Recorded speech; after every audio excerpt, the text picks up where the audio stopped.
Hey guys, welcome back. If you've been following our adventure, you know we started in Adelaide and made our way to the heart of Africa, Tanzania.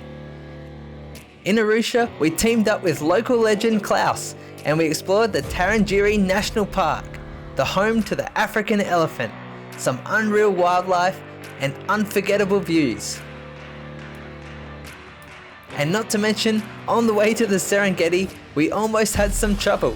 So don't forget to check out that episode 2 below as well.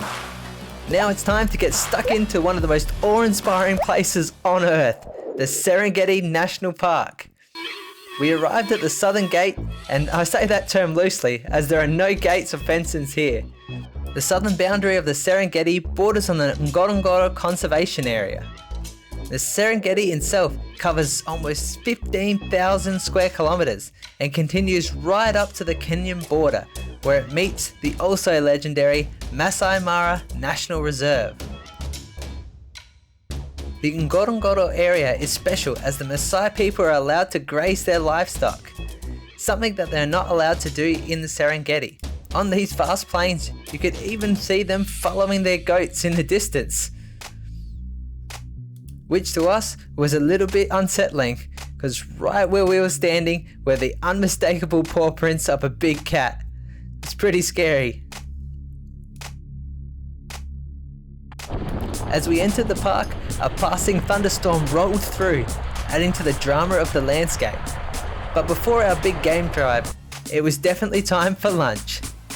Our Karatu hotel had packed a feast of spiced chicken, roast potatoes, amazing tasty rice, lentil and vegetable curry, and even some fresh fruit. Every time we'd opened our lunch packs on this trip, there was something new to discover. And hats off the chef for this one, because it was outstanding. Out on the plains, our first sighting was the Kori Bustard. Yes, I said Bustard. The largest flying bird in Africa. These birds can grow up to 1.3 meters tall with a wingspan of over 2.5 meters. We even watched one inflate his neck to attract a mate. Quite a fascinating display. Wow.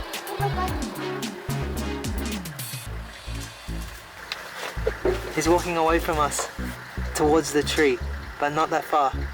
Now sometimes it's just a mission to even spot the animal that one of us finds. This is towards the, look a bit further, go a bit forward. A bit forward, yeah, no, towards the tree, but it's in front of it. You see? This time, a stroke of luck. It's a Serval cat. We never expected to see one of these smaller wildcats. With the longest legs relative to body size of any feline, they prowl the grasslands, pouncing on rodents and small prey. But that's not the only thing we saw in the long grass, and not the only cat either. Just down the road, after searching in that grass, we found her, my favourite animal and the fastest on land, the cheetah. And amazingly, she appeared to be on the hunt. She had her eyes locked on a group of Thomson's gazelles. It seemed like the whole park ended up getting wind of the cheetah hunt, and the road turned into a massive traffic jam. The rain began to fall, and the cars all jostled for the best position. However, unfazed by the presence of the cars, she kept fixated on her dinner. Over the next 40 minutes, we watched her go back and forth using the road and a dry creek bed as cover to close in on her prey. And we were treated by some beautiful close-up views.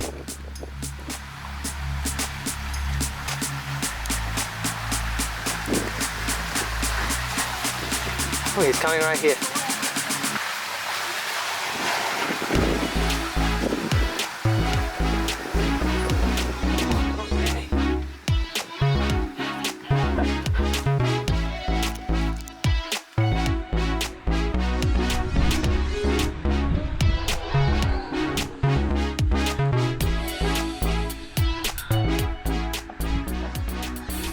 After most others had left, we were treated with a once-in-a-lifetime moment. Something I've watched on TV since I was a young kid. She went for it. Yeah.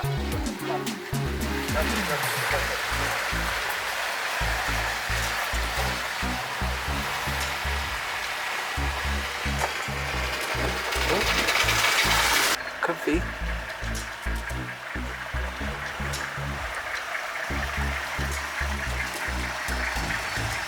Oh, he's going. Oh, he's going. Whoa, whoa. He's going. Oh, she's not running. Oh, he's going. No, he's gonna give. Oh, he gave up. Didn't get it. No, he didn't get it.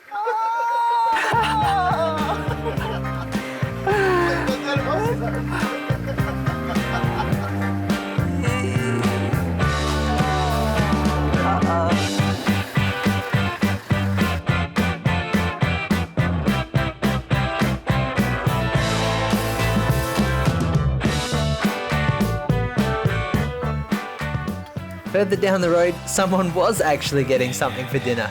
A pride of females had made a kill, a wildebeest. Unbelievable. There was already crowd gathering waiting for their turn, and she was already full and on the way home. With all this action, we still hadn't made it to our accommodation. The sunset though was breathtaking, casting golden light over the acacia trees. But before we could relax, we had to cross a treacherous river, home to the most dangerous animal in Africa. Look at his face.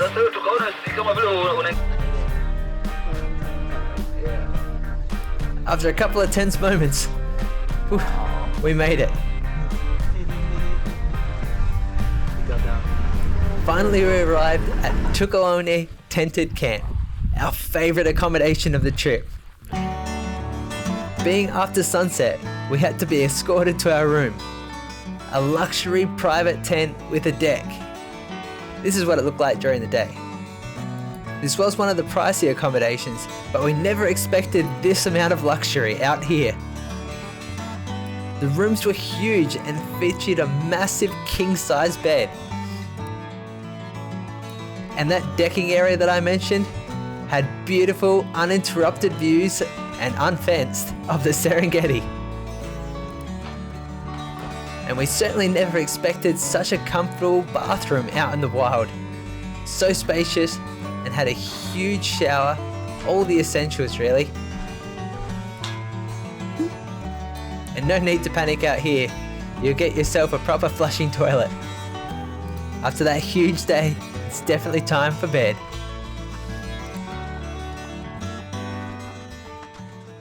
The next morning, we woke up at sunrise to catch the animals that are the most active. But before leaving the tent, you had to do a quick check and make sure there are no buffaloes or even lions lurking around.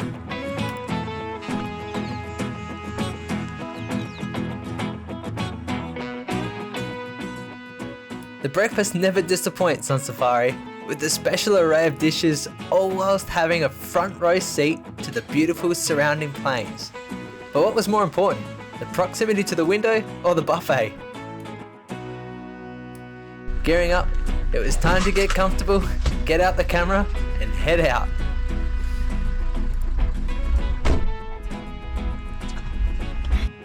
Our game drive started in the Serenera, the central Serengeti, known for its Kopjes, granite rock formations, which are home to leopards. Although we ended up seeing a different one of the big five, a pride of lions hanging out on the top of the rocks. Yeah. Should make it. Further along, we spotted this rock hyrax. He shared his home with a pair of klipspringers, a small antelope. These guys are on a security watch together.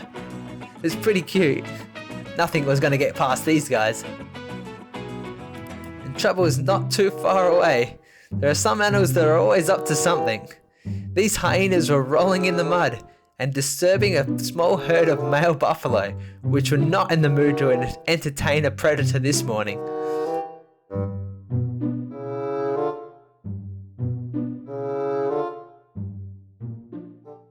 Not far away, it was Big 5 sighting number 3, and this time it was the whole family. All young and old were getting some afternoon sun. And of course, there's always time to annoy Dad.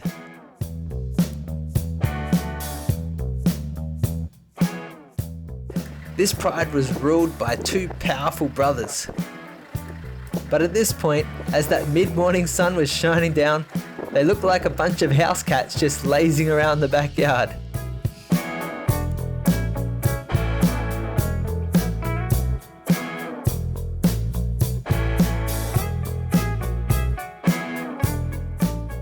Just as that heat started to pick up, Dad was the first one to get up and see what all the fuss was about.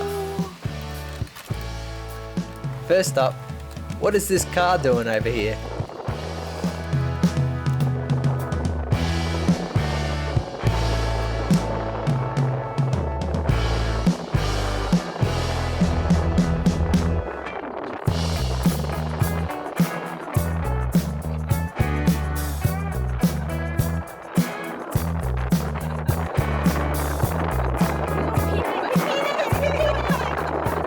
Looks like someone needs a new tyre. I wonder if you have line insurance out here. Time for a big scratch, a big stretch, and, well, you'll see. Pee again. Next thing you know, he came all the way over to us and sat right in our shade. We never thought we'd get up this close to the king. But sorry mate, it's time for us to get going. You might need to find a new spot. Uh-oh, no shit.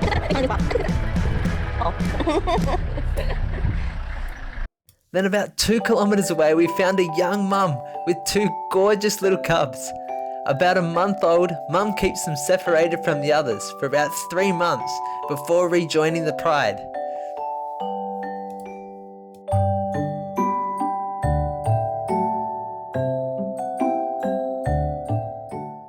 Next we witnessed something truly special, the Great Migration. Over 2 million wildebeest, zebras and antelope moving in an endless stream across the plains. At this time of the year, they were heading south toward the Serengeti for the calving season. They would then begin to head north to the central Serengeti, following that green grass before crossing the Mara River into Kenya by October. We watched this unbroken line for kilometers as they passed by. And if that wasn't enough, we spotted a leopard and her cub resting in the trees. That's Big 5 animal number 4. Then, not an hour later, if it wasn't rare enough to see 1 or 2 leopards, we sighted a much bigger male, fresh from a monkey kill he made on his way back across the grasslands. He seemed like he was on the search for a more substantial meal, and we're all set waiting, watching him slowly approach some impala in the forest. Then something unexpected happened when our friend Pumba arrived back on the scene. He appeared to be closing the distance between him and the leopard.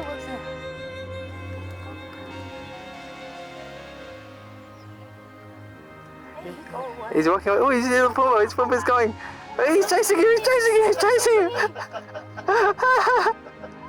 The Pumba's chasing him.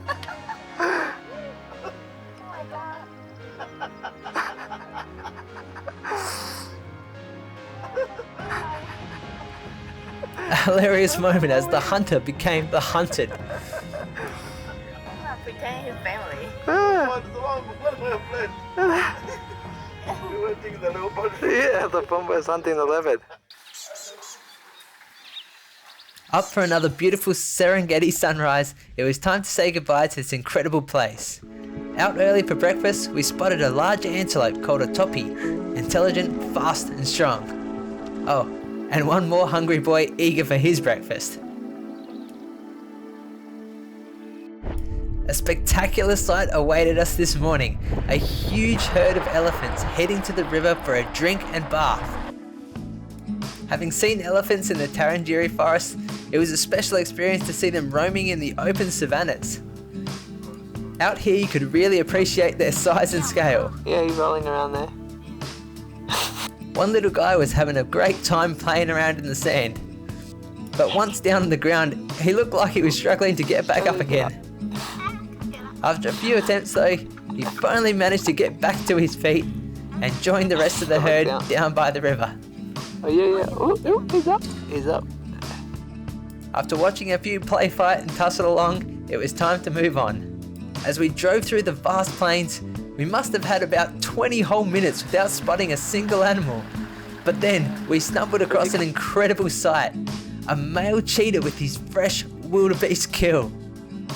Unfortunately, we missed all the action, but we couldn't believe he'd taken down such a large prey, and he was obviously really exhausted from the hunt. Our guide mentioned that they need about an hour or so after to recover from their hunts.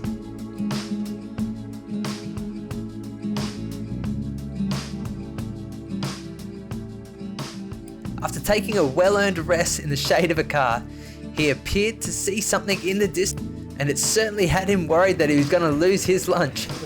I saw something. Just catching up to what was going on, we noticed a few safari cars parked about 200 meters away. Looking through the camera lens and the binoculars, we couldn't make it out. He'd managed to spot 2 other male cheetahs. Scratch that, a coalition of 3 male cheetahs. It then became a tense standoff, with the 3 male cheetahs keeping eye contact with the solo male. But as much as we wanted to see what was going to happen next, we had to move on as a new adventure was lying ahead. And that's a wrap of our Serengeti safari, guys. Did you have a favourite moment? Let us know in the comments. Be sure to tune in next week as we check out the Ngorongoro crater. A whole new environment. We can't wait to show you the spectacular views, the people that call this area home, and of course the wildlife that has made it world famous. Thanks so much for watching. Please like and subscribe, and we'll see you again in the next one.